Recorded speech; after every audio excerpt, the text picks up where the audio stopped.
My parents canceled my graduation party, for my sister's feelings, so I left, and months later, they watched my Stanford success on the news. I tossed away the invitation after it sat on my desk for 4 weeks. My high school graduation party was publicized with gold letters on cream cardstock. Mom had ordered them bespoke and probably paid $180 on the wretched things. She'd presented them to me with a big smile, as if she was proud for once. "We're inviting everyone, sweetie. Aunt Linda. Uncle Doug. The Hendersons from church. Your dad's work friends. This is such a big accomplishment. I should have known better. With my family, wonderful things seldom lasted long enough to be truly enjoyed." It began on Tuesday, exactly 10 days before graduation. I returned home from my job at the grocery store to find Mom seated at the kitchen table with that expression on her face. You know the expression. She's going to give awful news, but wants you to believe it's reasonable. "Claire, honey, we need to talk about the party." My stomach sank. "What about it?" "Well, your sister's been feeling really left out lately. She thinks everyone's making too big a deal about your graduation. And honestly, your father and I have been discussing it, and we think she has a point." I gazed at her. "Amber's 16th. She's in 10th grade. What does my graduation have to do with her?" Mom sighed as if I was being tough. "You know how sensitive she is. She's been crying in her room every night because she feels invisible. All anyone talks about anymore is you. You. Your accomplishments. Your future. Your college plans. She feels like nobody cares about her anymore. Because I'm graduating high school. Something that happens once in a person's life. Don't be dramatic, Claire. We just think it would be better if we postponed the party. Maybe do something smaller, quieter. Amber suggested we could have a family dinner instead. Just the 5 of us. Wouldn't that be nicer? Anyway, more intimate. The 5 of us. Mom, Dad, Amber, me and my younger brother Ethan, who was 12 and couldn't care less about any of this drama. He just wanted to play Fortnite and eat pizza rolls. "You want to cancel my graduation party because Amber's feelings are hurt that people are congratulating me?" "We're not canceling it. We're postponing it." "For when?" "After she graduates in 2 years so she can feel special too?" Mom's expression tightened. "You're being selfish right now. This is exactly what we're talking about. You always need to be the center of attention." The irony was so heavy, I could have choked. I had spent my entire life as the unseen child. Amber, the newborn girl with huge blue eyes and golden hair, could do no wrong. When she had tantrums at 13, she was expressing herself. When I got upset at 13, I was being difficult and needed to improve my emotional management. Amber achieved honor roll once in 8th school, and her father brought her to Disneyland.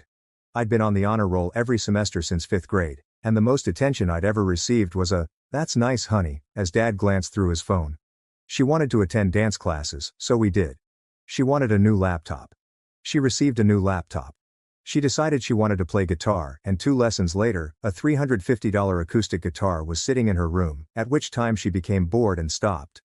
I had worked since I was 17 to buy my first vehicle, a beat-up 2009 Honda Civic with a scratch in the passenger door and a tape deck that barely worked.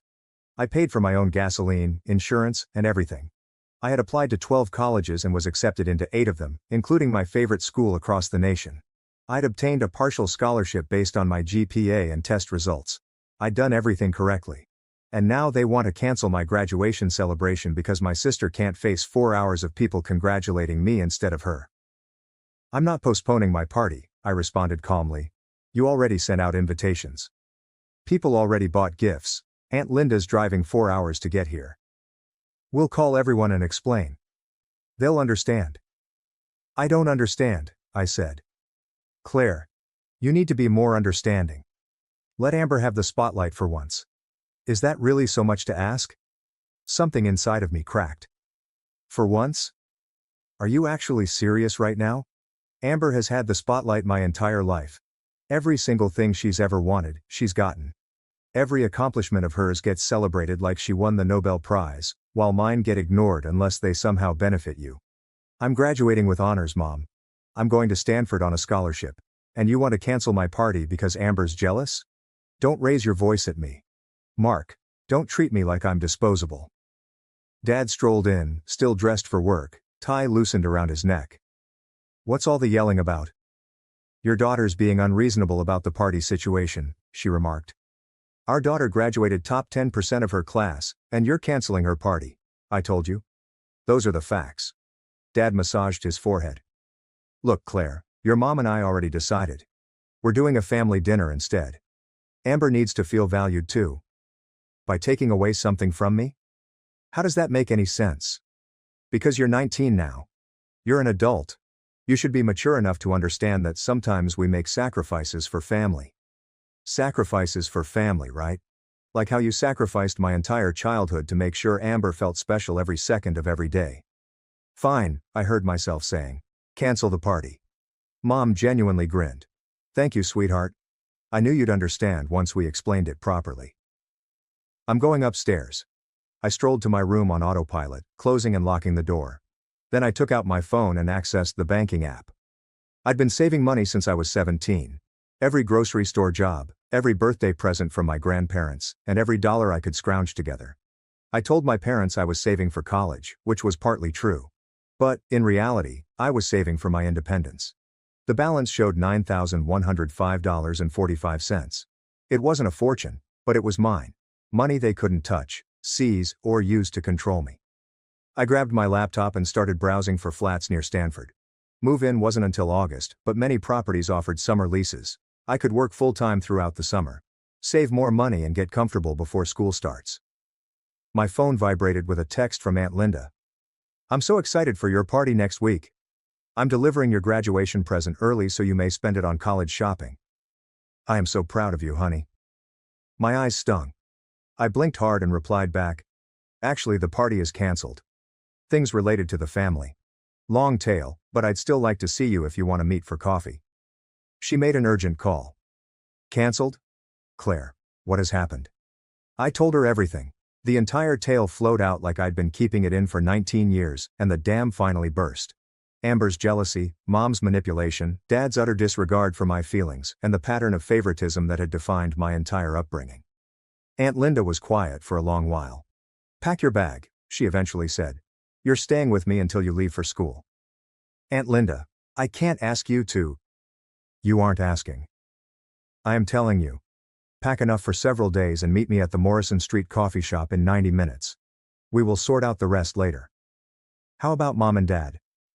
What about them? You're 19. They cannot stop you from going. She was correct. I was legally an adult. They couldn't stop me from walking out of the door. So that is precisely what I did. I packed my duffel bag with clothing, toiletries, my laptop and vital documents. Birth certificate, social security card, bank statements, admission letters, scholarship information, everything I needed to start a new life. When I took my bag downstairs, the home was still silent. Mom was in the kitchen, preparing dinner. The fragrance of garlic and tomatoes filled the air, most likely from her renowned spaghetti sauce. Dad was in the living room, watching the news. Amber was in her room, the door locked, undoubtedly messaging her buddies about how she had successfully persuaded our parents to cancel my party. I proceeded to the front entrance, carrying my bag over my shoulder and my diploma case in my hand. Claire, Mom called from the kitchen. Where are you going with that bag? Out. Out where? Dinner is almost ready. I won't be here for dinner. She arrived in the doorway, holding a wooden spoon. What are you talking about? I am leaving. I'll return for the rest of my belongings later, but I'm residing somewhere from now on. Dad stepped up from the sofa. You are not going anywhere. Do not be ridiculous. I'm 19. I can go anywhere I want. Claire Reynolds, you put that bag down right now, Mom shouted, her voice taking on the biting edge that used to make me shudder as a child. It didn't function anymore. You made your decision when you canceled my party. I'm making mine. Amber's door opened. She stood at the top of the steps, bewildered, wearing pajama shorts and an oversized hoodie. What is going on? Dad remarked. Your sister is throwing a tantrum. I am not hurling anything. I'm just finished. I'm done being the backup child. I am done being throwaway. Stop pretending this is a normal family where members care about each other rather than just manipulating each other to feel better about themselves. How dare you, Mom whispered. After everything we've done for you. Like what? Can I cancel my graduation party? Wait, I should be grateful for that, right? Because it taught me how to be kind and unselfish. So, congrats, Mom. I've learnt my lesson. I understand completely now. I opened the front door. If you walk out that door, don't bother coming back, my dad advised. I gazed at him for a long time. His face was flushed, his jaw clenched, his hands at his sides, as if he were the offended person and I was the crazy one. Okay, I said calmly, and walked away. Mom began shrieking something about respect and thanks. Amber began weeping. Dad yelled that I'd regret it. I hopped into my Honda Civic, tossed my suitcase into the passenger seat, and drove away. My hands were trembling so violently that I had to stop twice before reaching the coffee shop. But I made it. Aunt Linda was already present, seated at a corner table with 2 cups of coffee and a furious resolve on her face. "You did the right thing," she exclaimed the moment I sat down. I broke into tears. She let me cry for about 10 minutes before handing tissues across the table and squeezing my hand. "Your mother called me 14 times in the last hour," she told me. I did not respond. "She is probably furious. She's probably panicking since you called her bluff. Your entire life, they've taught you to back down. To shrink yourself so Amber can feel bigger. They never expected you to speak up for yourself. What if I've made a tremendous mistake? Did you?" I truly thought about it. Approximately 19 years of being second best, second choice, and second priority. Almost every success I had made went ignored, yet Amber's lackluster efforts were lauded. About how little they made me feel simply by being in their company. "No," I said finally. "I don't think I did." Aunt Linda grinned. "Then let us get you comfortable. You are welcome to remain in my extra room for as long as you need. We'll return tomorrow when they're at work to grab the remainder of your belongings, and then we'll focus on getting you ready for Stanford." That night, while resting in Linda's guest room, my phone burst with texts. "Mom. You're tearing the family apart. Dad. This is what we get for raising ungrateful children. Amber. I hope you are happy. Mom had been sobbing all night because of you. Ethan. Will you come back? I miss you." The last one stung the most. Ethan was completely innocent in all of this. He was just a child caught up in terrible familial circumstances that he had no control over. I texted him back privately. "I miss you, buddy. This is not about you. I will see you shortly. I promise." The rest I disregarded. Graduation has come and gone. I walked across the stage wearing my cap and gown, shook the principal's hand, and accepted my diploma. Aunt Linda was in the crowd and cheered louder than any of the parents. Following that, I received congratulations from a couple of my friends' families. It should have seemed incomplete without my parents around, but instead, it felt liberating. My own relatives did not come up, including Ethan. I subsequently discovered that Amber had planned a dental appointment for that particular time period, and requested that the entire family accompany her for emotional support since she was scared of having her teeth cleaned. Mom and Dad genuinely agreed with it. Summer went by quickly. I worked full-time at a nearby bookshop, saved more money, and spent my spare time with Aunt Linda. She helped me purchase for dorm supplies, showed me how to budget, and provided me college advice that my parents never cared to impart. The bookstore work became somewhat of a haven for me. My boss, Diane, a retired English professor, became interested in my narrative.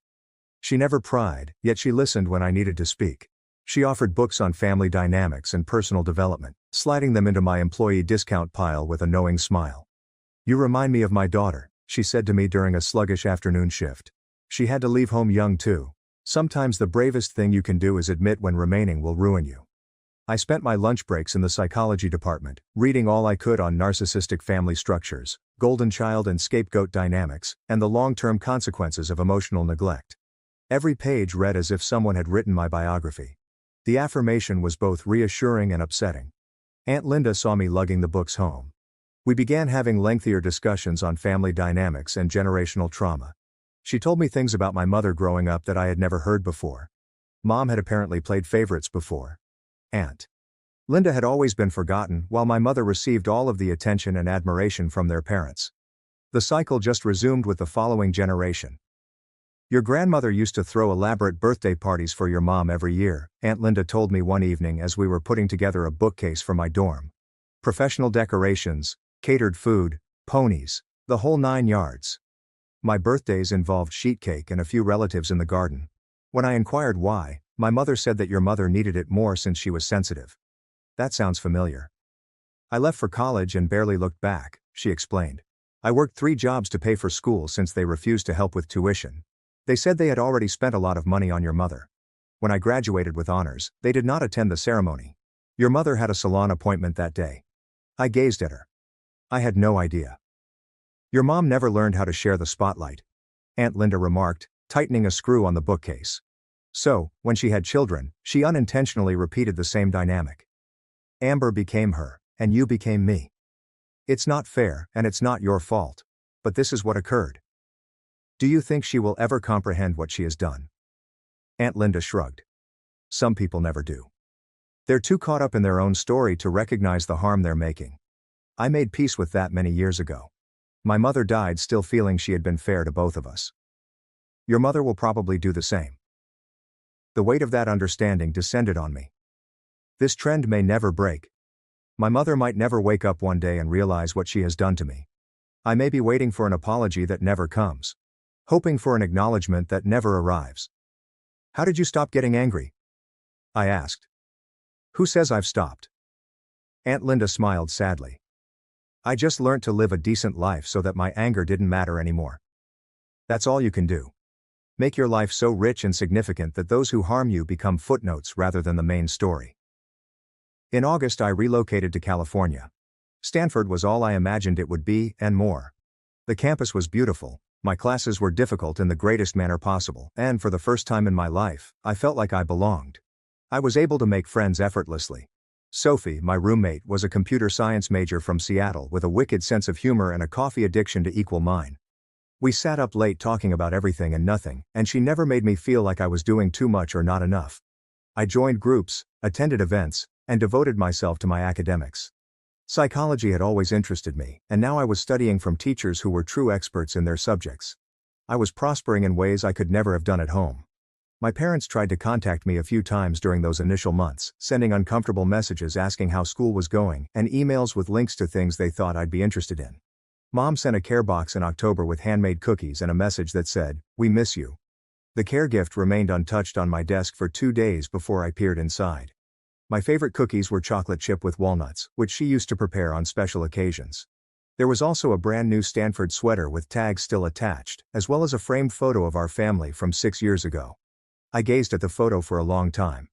We were at a beach, all 5 of us smiling for the photo. Ethan was simply a tiny kid with missing front teeth. Amber appeared to be really joyful, as if she weren't pretending for anyone. I was 14, still hoping that things would improve. Sophie discovered me sitting on the floor, holding the photo in my lap. Are you okay? I do not know. They sent these things, and part of me wants to phone to thank them. Part of me wants to toss everything away. And part of me is sad because when I look at this image, I can't recall the last time we were joyful together. She sat next to me and said, "Do you want to know what I think?" Yeah. I believe grieving is difficult. You may grieve for the family you wish you had while still shielding yourself from the family you do have. Those things can exist simultaneously. She was correct. I could miss the concept of having supporting parents while simultaneously accepting that my parents' reality was damaging. I may want for them to change while still realizing that they probably won't. I preserved the cookies and distributed them across my dorm floor. I gave the sweater to the college thrift store because I already had 3 Stanford sweatshirts. And I put the photo in a drawer so I wouldn't have to look at it every day, but I also wouldn't throw it away. But they never apologized or recognized their actions. Never said that canceling my graduation party was wrong, or that their treatment of me throughout my childhood was unjust. So I kept my distance, responding politely but briefly, providing surface-level updates and making no genuine emotional commitment. Ethan and I kept in touch via video conversations and text messages. He spoke to me about his soccer team, his academics, and the new video game he was enamored with. I informed him about California and college life, then emailed him bunny memes. He inquired when I'd be home, and I kept responding soon, even though we both knew it was a lie. The reality was, I had no intention of returning. The house had never seemed like home. Anyway, the major breakthrough happened 7 months into my freshman year. I'd applied for a competitive research post in the psychology department, which is normally reserved for upperclassmen. It was a long shot, but my academic advisor urged me to attempt. I received it. Not only did I receive the job, but the professor was particularly pleased by my application essay and my views on early family dynamics and their long-term psychological consequences. Personal experience appears to have had some value in academia. The research post included a stipend, Not much, but enough to pay books and some living expenses. More significantly, it conveyed prestige. Getting this job as a freshman was almost unheard of, and it looked great on a resume. I was working in a genuine psychology lab, doing serious research for a paper that would eventually be published in an academic publication. My name would appear on that publication. At the age of 20, I was already accumulating qualifications that would prepare me for graduate school and other opportunities. I made a modest message on social media, including a photo of myself in the lab wearing a visiting ID and clutching a clipboard. I'm excited to begin my research post in developmental psychology. Dreams really come true. The response was astounding. Friends from high school applauded me. Professors from my department offered encouraging comments. Even folks I hardly knew sent encouraging words. Mrs. Carter, my high school English teacher, made the most impactful observation, however. I always felt you were destined for big things, Claire. I'm really pleased to see you succeeding. I screenshotted the comment and forwarded it to Aunt Linda. She answered with around 15 heart emojis. What I didn't expect was silence from my relatives. No likes, comments, or anything. Even Ethan, who typically reacts to anything I publish, remained silent. I then discovered that Amber had set up a family group chat just to criticize my article, labeling it attention-seeking and rubbing their noses in it. Apparently, she had persuaded everyone to overlook it as a group effort. The pettiness would have been amusing if it hadn't been so tragic. Friends and instructors have left 67 comments and likes. Aunt Linda posted it with a remark about how proud she was. I didn't think much about it until my phone called 3 days later. Mom's name displayed on screen. I almost didn't respond. But curiosity got the better of me. Hello, Claire. Hi? How are you? Her voice was too cheerful, the tone she used when she wanted something. I am fine. I'm busy with school. I saw your post regarding the research. That is fantastic, honey. Very impressive. Thanks. Listen, I was wondering if you could come home for spring break. It's been a long time since we saw you. Amber genuinely misses you. I questioned it, but I didn't protest. I intend to stay here during spring break. I have work. Surely you could have a few days off. We'd love to visit you, and you may tell us about your studies and research position. I am sure everyone would be quite eager to learn about it. There it was. Everyone, including extended family, church friends, and neighbors. They could brag to others about their daughter's significant studies at Stanford. Now that I had something outstanding to show off, they wanted me to go home. I'll think about it. I lied. Great. I'll make plans to have you here. Oh, Claire, your father and I were chatting, and we'd want to make things up to you. We understand that we may have handled your graduation celebration poorly. We thought we'd throw you a belated celebration while you were home.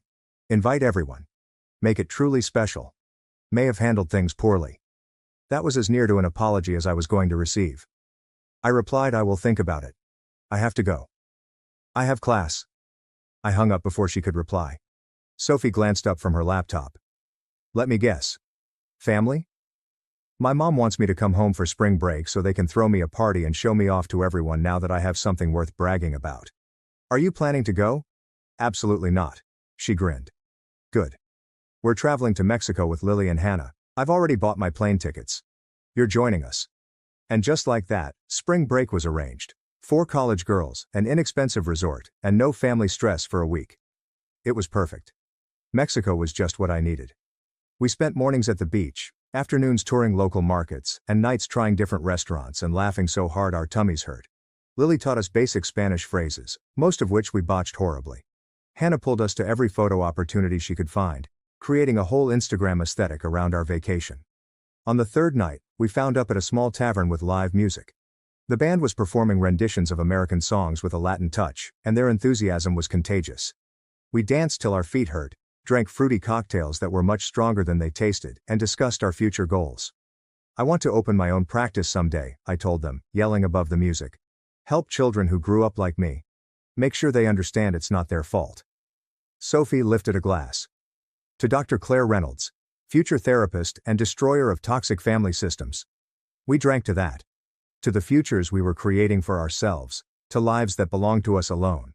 I shared photographs from Mexico on social media, featuring beach sunsets, fruity beverages, laughing with pals, and enjoying my best life without them. Mom left multiple voicemails inquiring why I didn't come home. Dad sent me a harsh text message suggesting I was being rude. Amber shockingly said nothing at all. That should have been my first caution flag. The true explosion occurred in April, just before exams. I was invited to discuss my study findings at an undergraduate symposium. It was a tremendous opportunity to present in front of professors, graduate students, and visiting academics from other universities. My professor recommended me explicitly, stating that my work demonstrated extraordinary understanding for a first-year student. I shared about it on social media, identifying the university, and thanking my lecturer. Stanford's official page picked up the message and disseminated it extensively. My hometown's local news picked up on it and published a little item titled, "Local Graduate Makes Waves at Stanford." That article featured information about my study, scholarship, lab position, and remarks from my professor regarding my chances of attending graduate school and pursuing a psychology profession. My phone started exploding immediately. Suddenly, everyone at home wanted to congratulate me, including neighbors I hardly knew, high school instructors, and distant cousins I hadn't communicated with in years. And then Amber called. I almost refused it out of habit, but something compelled me to answer. "What? Don't you think you're so special?" Her voice trembled with wrath. "Amber, what are you talking about? Stanford this, research that. Everyone is quite proud of Claire. Do you know what it's been like here? Everyone is asking about you, bragging about your accomplishments, and acting like you're some kind of genius, when I'm simply the other daughter no one cares about." The irony was so astounding that I really laughed. "You are kidding, right? This must be a joke." "I am not kidding. You departed, and now everything is about you again. You're not even present, yet you're using all of the oxygen in the room. Mom and Dad will not stop talking about you. Every family gathering becomes the Claire show. Nobody asks me about my life anymore." "Amber, I'm sorry you feel that way, but you aren't sorry. You adore this. You like being the special one for once. So guess what?" I told them the truth. I told them how you abandoned your family for a foolish party, how you are selfish and ungrateful, and how all you care about is yourself. I told them everything. My stomach sank. "Exactly what did you tell them?" "The fact is that you picked a random party above your sister's sentiments, that you had a fit and ran away from home like a child, that Mom and Dad did everything they could to reach out to you, but you refused to forgive them for one minor error. I told Aunt Linda too. I phoned her and told her how you've been manipulating everyone with your sob tale." A cold had formed in my chest. "So, what did Aunt Linda say?" She paused. "She hung up on me. But that's because you've clearly poisoned her against the entire family. Or maybe it's because she knows you're lying." "I am not lying. You abandoned us. I quit after 19 years of being treated as if I didn't matter. There is a difference." "Oh my God. You are so theatrical. We treated you well. Better than fine. We gave you everything." "You've got everything," I corrected. "I've earned all I have." "There is a distinction there as well. But I do not expect you to grasp it. Everyone is now recognizing you for who you truly are. The perfect golden child act is no longer working." "Is that what you believe this is? An act?" I felt unusually calm, almost detached, as if I were watching someone else have this talk. "Amber, I spent my whole life watching you be lauded for achieving the bare minimum while I had to be flawless simply to be recognized. And when I finally did something worth celebrating, it was taken away because you couldn't take 4 hours of not being the focus of attention. So yes, I went and made a life without any of you. And I am happy today than I have ever been. That is not an act. That's simply me finally being able to exist without continually reducing myself for your benefit. You're such a... I am done with this talk. Do not call me again."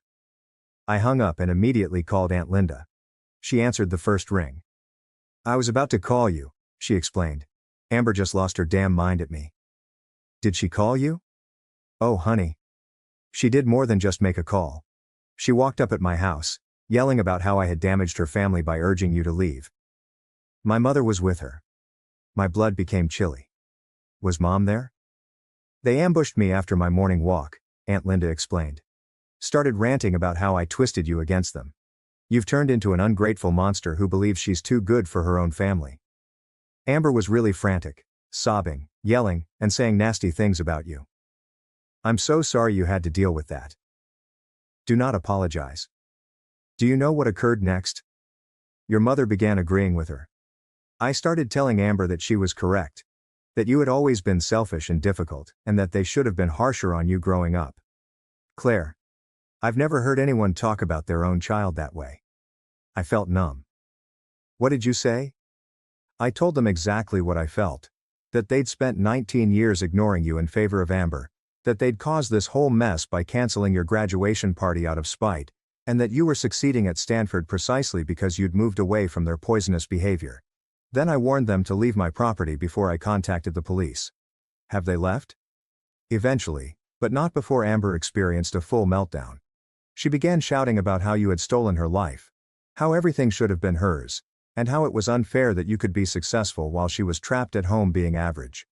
Your mother did not even attempt to calm her down. She simply stood there, agreeing with everything Amber said. How about Dad?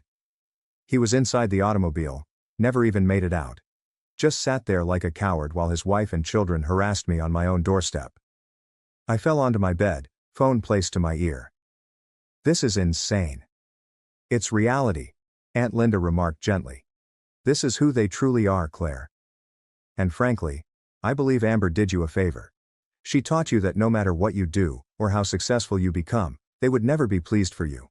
They'll always find a way to make everything about themselves, to downplay your accomplishments, and to punish you for daring to outshine Amber. You needed to see that clearly. She was correct. But it still ached. The issue about dysfunctional families is that you constantly hope for change. You hope that one day they would wake up, understand what they have done, apologize, and everything will be okay. You keep that hope alive even when every evidence suggests it's worthless. Amber's meltdown destroyed that dream completely. Over the next few days, the full extent of her actions became obvious. She'd gone on social media and written a long meandering post about how I'd abandoned my family and was now behaving superior because I attended Stanford. She said I had broken off all communication with them for no reason, refused to return home for vacations, and was too nice for my own family. Of course, she cleverly left out the part about my graduation party being cancelled, years of favoritism and abuse, and every piece of context that would explain why I made the decisions I did. The post gained momentum in our hometown. People who didn't know the complete situation began criticizing, calling me ungrateful and arrogant. Former classmates who had never liked me piled on. However, something unexpected occurred. Other individuals began to speak up, including classmates from high school who had experienced my family dynamics firsthand. Professors who had noted the gap in how my parents handled their two daughters, and even some family friends who had always been unhappy with how Amber was treated compared to how I was. They shared their own memories, such as how they saw me working numerous jobs while Amber received a weekly allowance, and how my parents missed my academic award ceremonies but never Amber's dancing performances. They had overheard my parents disparage my successes while applauding Amber's lackluster attempts. The story Amber sought to tell crumbled beneath the weight of the reality. Aunt Linda responded with a calm but forceful statement of what had actually transpired. She didn't explicitly criticize my parents, but she did make it plain that there was much more to the tale than Amber was giving. Mrs. Carter, my old English teacher, posted a comment that made me weep. I taught both Reynolds' daughters. Claire was one of the brightest and most hardworking students I've ever had the opportunity to teach. She has earned every chance she has received. I'm not shocked she's succeeding at Stanford. I'm shocked she put up with her family's behavior for so long. The tide turned slowly, but it did change. Amber's post was removed within 72 hours. I learned from Ethan that she'd had a huge battle with Mom about the whole incident, yelling that everyone was turning against her and that it was all my fault. Mom attempted to call me. I didn't respond. Dad sent an email. I did not read it. Amber sent an SMS around 2 a.m. I hope you are pleased. You have devastated this family. I blocked her number and went back to sleep. Finals came and went. I passed all of my examinations, gained a 3.98 GPA in my first year, and was asked back to the research lab for a paid work during the summer. My lecturer was already discussing graduate school recommendations and prospective PhD programs. I was 20 years old, with a bright and promising future ahead of me. Summer arrived. I stayed in California to work in the lab and attend a summer class. Sophie and I secured an off-campus apartment for the upcoming academic year. It was little, and rather pricey, but it was ours. Aunt Linda came to visit in July. We spent a week seeing San Francisco, hiking Muir Woods, and eating delicious meals. She met my friends, saw the lab, and attended one of my summer lectures. Your parents missed out on an incredible daughter, she told me over dinner one night. That's their loss, not yours. Do you think they'll ever comprehend this? I asked. She thought about the question carefully. I honestly don't know. Some individuals are too proud to confess their mistakes. Even if they do, Claire, you don't have to forgive them. You do not owe them a relationship. You owe them nothing. I glanced at her silently as she went on. I used to believe that family was meant to be unconditional, that no matter what happened, you were supposed to sort things out and be together. Families are intended to provide unconditional love and support. However, what your parents offered you was not love. It was conditional permission, contingent on whether you made them appear nice without overshadowing Amber. That is not family. That is manipulation. We flew back to Aunt Linda's city in August.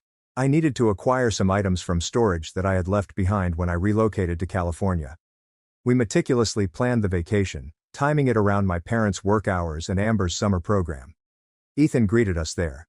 He was 13 now, taller and lankier, and his voice began to crack. He embraced me so fiercely that I could scarcely breathe. "I missed you so much," he murmured to my shoulder. "I missed you too, buddy." We had lunch together, just the three of us. Ethan chatted constantly about everything I had missed, including his soccer team, new friends, and the books he'd been reading. He didn't say much about our parents, which told me all I needed to know about the situation at home. "Will you ever come back?" he eventually said, moving his fries about his plate. I looked at Aunt Linda and then back at Ethan. "Not to live. Number. But I'll pay you a visit, and when you're older, you're welcome to remain with me in California." "What about college? Will you come back then?" "Ethan, I don't think I'll ever settle back here permanently. This place does not feel like home anymore." His expression dropped, but he nodded. "I get it. I heard what happened at your graduation celebration. That wasn't right." "Who told you that?" "I'm Aunt Linda." She added, "I deserve to know the truth because everyone else is lying about it." I gripped his hand across the table. "None of this is your responsibility, okay? It doesn't affect my feelings for you. You are my brother. I adore you. That will never change." "Even if I am connected to them?" he asked. "Especially because you are linked to them. Someone has to turn out normal in our family." He laughed, and the tension subsided. We spent the afternoon at the storage facility going through boxes of my childhood mementos, yearbooks, old awards, photos, plush animals, reminders of a life I'd had before everything came apart. Some of it I retained. The majority of things I donated or discarded. There wasn't much purpose in keeping on to memories that just made me upset. As we were carrying the final box into Aunt Linda's car, my mother's SUV arrived into the parking lot. Ethan became pale. "They're not supposed to be home yet." Mom parked 3 spaces away and stepped out. She appeared older than I recalled and exhausted. She approached gently, as if she was frightened I might flee. "Claire, I heard you were in town. We're just leaving. Can we talk, please? Only for a few minutes?" Aunt Linda put her hand on my shoulder. "You don't have to." "I know." I looked at my mother. "You have 10 minutes. We walked a little distance from the car, far enough that Ethan and Aunt Linda couldn't hear us well. Mom twisted her wedding band around her finger, an anxious habit she'd had since I could remember. "How are you?" "I'm fine. School is fantastic. I love California." "That is good. That's extremely nice." She hesitated. "I saw the article about your research." "Yeah. You're accomplishing wonderful things, Claire. I am proud of you." I had waited my entire life to hear those words, and suddenly they seemed hollow. "Have you come to apologize?" I asked plainly. She flinched. "I'm here to let you know that we miss you. It's not the same without you." "That's not an apology. I know we made mistakes with the party, with how we handled things. But we're still your family. You called off my graduation party because Amber was envious. That was not a mistake, Mom. It was a decision. One of many decisions you and Dad made over the last 19 years that told me exactly where I fit in our family. It wasn't like that. So what was it like? Describe it to me. Explain why it was fair that Amber received everything she wanted while I had to work for shreds of acceptance. Explain how it was fair to cancel the one event intended to recognize my accomplishments because your other daughter couldn't stand not being the focus of attention for 4 hours. Amber was struggling. I was suffering too. I struggled throughout my youth. But nobody noticed since I didn't throw tantrums. I simply worked harder, believing that ultimately it would be enough. But it never was, right? Because the issue was not that I wasn't talented enough. The trouble was that I was not Amber. Mom's eyes flooded with tears. I don't know what you want me to say. I want you to say you were wrong. I'd like you to admit that you treated me unfairly. I want you to accept true responsibility rather than simply claiming you made mistakes as if it were a simple misunderstanding. I did the best I could. Your best was not good enough. And I'm not going to continue pretending it was simply to make you feel better about yourself. She wiped her eyes. Is that it? Are you going to cut us off forever? I am going to live my life. If you want to be a part of it, you know just what to do. But I'm not going to pursue you anymore. I'm done reducing myself so you can feel like a decent parent. I walked back to the car. Ethan was weeping softly. Aunt Linda had her arm around him. Let's go, I whispered gently. We drove away, and I did not glance back. And if there's a group of nice people that tells you that, hey, what we do is we have meals together and it's like a real community. We grow our own food. We just work for the family. And you're like, really? You're happy with that? Yeah. Yeah. It's amazing, man. We're just like not attached to anything. Wow, like, you're free. Huh. Okay, I fucking hate my life. Why don't I hang out with you guys? And then all of a sudden I'm doing yoga and fucking eating vegetables with these people. Yeah. And you're in a cult. Yeah. Okay, now but you have friends at least. But you're in there for like 9 months, and then somebody comes to you and is like, Father wants you to suck his dick. And you're like, usually not even 9 months. Yeah, 9 usually months. The first 3 or 4 right. weeks. And then you're like, and dude, I gotta tell you, I hate getting political. But you know, this war shit bugs the fuck out of me. Yeah, as it should. And this is exactly what seems to have happened to the, quote, MAGAverse, which is we are now at the part where the cult leaders, like, want to suck my dick. Because this is the point of, like, remember, a lot, like, I feel so stupid.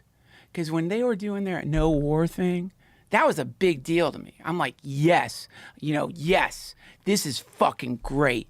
No more stupid wars. No more wars. Fuck yes. Focus on the country. Why are we blowing up children in other countries for oil? This is great. And now it's wild to see what's happening. Isn't it mind-blowing that it is now, it's literally flipped. It's on its side. It's the opposite now.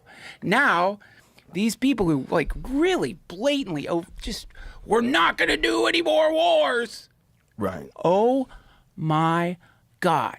We blew up, how many fucking Iranian schoolgirls did Trump blow up? What's the number? I'm sorry, I don't know that number. I guess it just hits different, it hits hard when you got kids. And that was an AI strike too, right? Wasn't that an AI directed strike? Yeah, apparently Trump said, I want to get blown by Iranian schoolgirls. I'm so sorry. I'm so sorry. You son of a bitch. Just, whoops, sorry, sir. Misinterpreted. 180 deaths. Largely children, teachers, and parents. Holy fuck, man. That is... A U.S. Tomahawk missile caused the explosion. Jesus Christ. Can we pull up a video of Trump saying he's not going to war anymore? How do they... I just don't understand how they get... How, like, anybody... this is where it gets culty, is because some people are still making this shit work in their heads. Some people are like, well, some people are kind of on the fence when it comes to blowing up kids. Have you noticed that? Like, as long as they don't have to watch. As long as they don't have to watch. As long as they're not in the general area where it's happening. Isn't it wild though, man? Well, it's wild also, like once bombs start flying, it seems so much easier for them to launch bombs in new places. Right? Like this Lebanon thing that's happening with Israel bombing Lebanon. And they bombed it today, and I think, is that fucking up the ceasefire? Oh, yeah. Now they've closed off the Strait of Hormuz again. Oh, God. Which, by the way, like, it's the craziest timeline. Because it's not just that, like, I think it was, yesterday morning. I'm just hugging my kids because I don't know if a fucking nuclear war is about to break out that evening because the fucking president was like, I don't want to end an entire civilization, but looks like it's going to happen. And so I'm just hugging my kids thinking like, man, what are the fucking parents in Iran feeling right now? Like, what does that feel like? What does that feel like? And then